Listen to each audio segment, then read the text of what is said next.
right, hello everyone. Tyler King here with the Denver Gazette again after Colorado's 34-23 win over Cincinnati here at Folsom Field.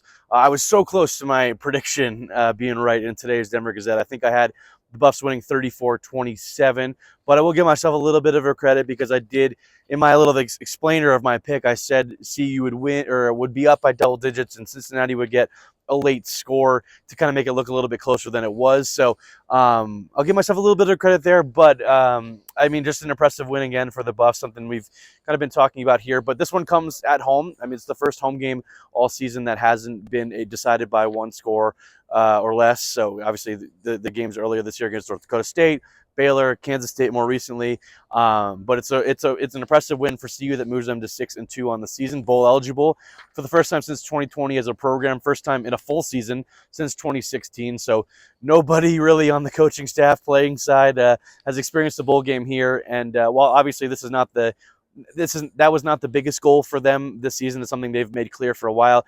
They do know kind of what it means to this fan base. Obviously, after the game, Coach Prime mentions that they really wanted Peggy Coppom, the 99-year-old Buff superfan, to get a game ball, but she has COVID, so she couldn't make it.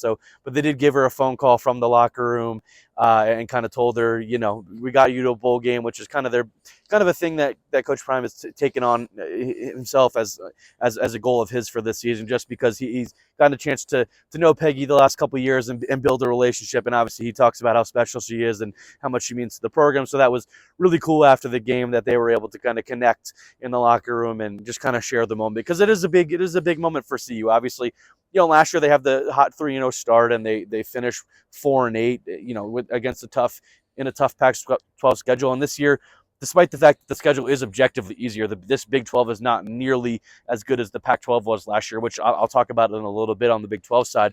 The CU team is objectively better than it was last year, namely defensively. I mean, tonight, a pretty impressive performance all around again. I mean, this is a Cincinnati team that also came in at 5-2, also came in at 3-1 in the Big 12. It felt like one of these teams would separate themselves and stay, I guess you could say, as a real contender in the Big 12, whereas the other could falter. I mean, Cincinnati could have, turn around and finish the season strong, but I mean, this was a pretty solid team. I felt like that CU beat here tonight and did so pretty convincingly. Shedeur Sanders was excellent, 25 of 30, 3 total touchdowns, only sacked once, no interceptions, where last week he had the 2. He was kind of upset with them. Travis Hunter comes back after the shoulder injury, which knocked him out of the Kansas State game two weeks ago, limited him to only a small role last week at Arizona in the first half, and then they keep him out for the second half. But he was back to the full Travis Hunter this week. He might not be fully healthy. I mean, most guys aren't at this point of the season where 8 games in, 4 games to go. But Hunter was spectacular again. 9 catches, 153 yards, 2 touchdowns.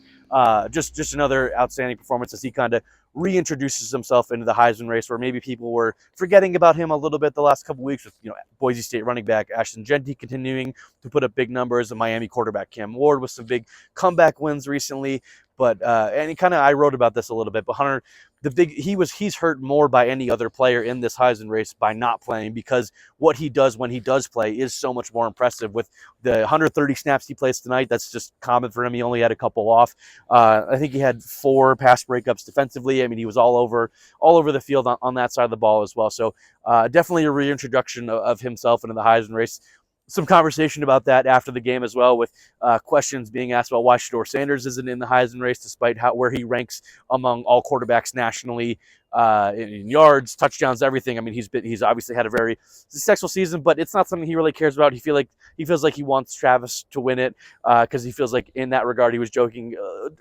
Somewhat jokingly saying that he feels like that award kind of belongs to him because he throws in some touchdowns. So, and he also knows that it's hard for 2 guys on the same team to be in the Heisman conversation unless it's an undefeated, 12-0 team, which he obviously isn't. They're 6-2 at this point, which obviously it's an impressive year, but it's hard to get 2 guys in the conversation. So they're kind of putting all their emphasis behind Travis in this Heisman race. But obviously, Shedeur Sanders and Coach Prime talked about this as well, about how that he shouldn't be overlooked and what he's doing isn't normal. It's special despite them kind of being used to it at this point. But yeah, like I said, overall an impressive win for CU, who continue to kind of keep pace in the Big 12. They're one game back of BYU and Iowa State.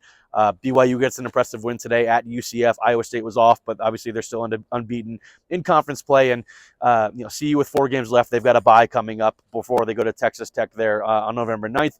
But just kind of at this point, they just need one or both, preferably for them to slip up, and you would probably need one of them to slip up twice, just kind of given random tiebreaker scenarios and everything. It could get a little wonky, but I mean, even if CU doesn't, reach the conference title game in something that's out of their control, if they're able to win out, which they probably will be favored in these final 4 games here at Texas Tech, home against Utah, at Kansas, and then home for Oklahoma State in the finale on Black Friday, they'll probably favor in all those games, like I said. And if they can win out, go 10-2, I mean, just a remarkable turnaround, even if they don't get to that point, even if they do have a slip up in the last month or so. This is just, like I said, a remarkable turnaround. 4-8 last season. The program, everybody knows where it was before Coach Prime got here. 1-11. I was on the beat that season. It was not pretty, but CU is not only fun to watch, not only a fun team to cover, but they're a good team as well, and they've gotten substantially better in a short amount of time, which I don't think should go unnoticed. And I don't think that does go unnoticed, especially by the fans. I know Coach Prime said after the game as well that he doesn't want to be ranked. He kind of wants to keep this underdog mentality for his team, because it seems like they've kind of bought into that a little bit. They're not the ratings darlings that they were last year, where 8, 9, 10 million people are watching, but that's okay, because they're winning these games and at a more consistent rate. So they'll take that over viewership any day. There's a lot of veteran guys in their last season of college football that want to win before they go try and make something out of themselves in the NFL. So you can tell that this group is pretty bought in, and it's kind of, I've know some other people on the beat have said this kind of feels like the 2016 CU season, which I obviously wasn't here for, but got to watch from afar, where they make the Pac-12 title game. But so maybe they do end up, the CU team does end up kind of replicating that and get to the conference title game, but we'll see. Still plenty of games before that point. That'll do it for me here from Folsom Field. Thanks everybody for watching. Like I said, CU's on a bye week this week before heading to Texas Tech, so make sure to stay tuned for all my coverage from this game at DevonGazette.com, and then just kind of getting into some of the bye week stuff as CU can take some days off, and then gets ready for Texas Tech, like I said, in 2 weeks' time.